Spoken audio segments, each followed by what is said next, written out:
Ladies and gentlemen, today I'm going to show you how to set up all the parameters of a customer portal in HubSpot. So stick close and let's dive in. Ladies and gentlemen, we are creating a customer portal, and once you've upgraded your plan, you'll actually find on the left hand side you can go to service, and here we can go into customer portal. Now once you've created a customer portal, you cannot directly delete the feature from HubSpot, but you can turn it on and off. You can manage access. I'm going to show you exactly how to do that. So once you've come in here, you'll be able to give your portal a name. You'll also give your portal a domain and the slug, which is the last part of the URL, little form just at the end over here. You can go ahead and you can choose your portal domain. Here you can just manage your domains if you'd like to add in a domain. Here you can choose where your portal tickets are sent. Now we have the option either for help desk or inbox.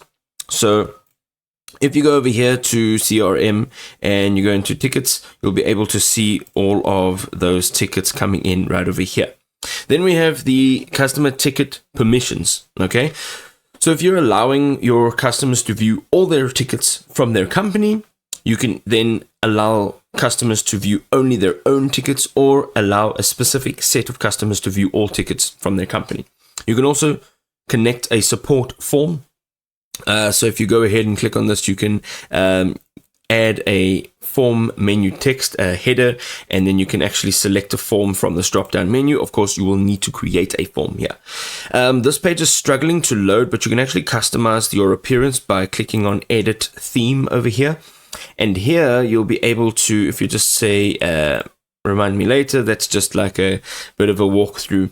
Essentially what you can do over here is you can change the colors, the fonts, the header, subheader, typography, buttons, forms, tables, spaces, footer, all of this you can change, and it should give you a preview over here. But right now I am struggling. It says that there is a problem loading this page, but ultimately be able to customize what it actually looks like.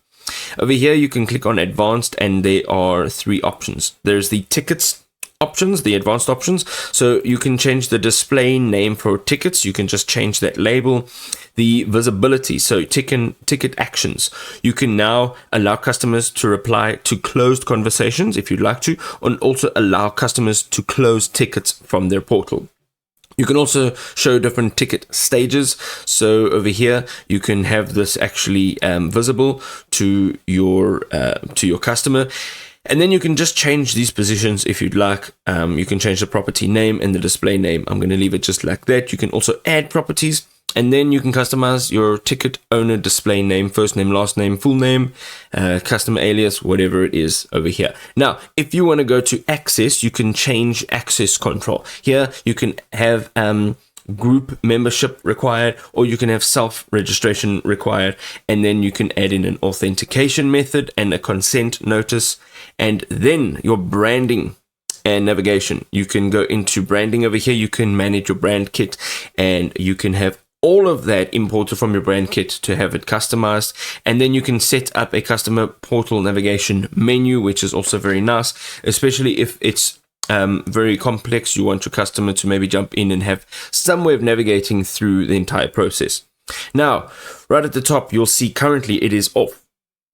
What you want to do is literally click on here and you will enable it, and it'll be published immediately. This means that this customer portal will be available according to your access, as well as just over here, who can actually access this over here.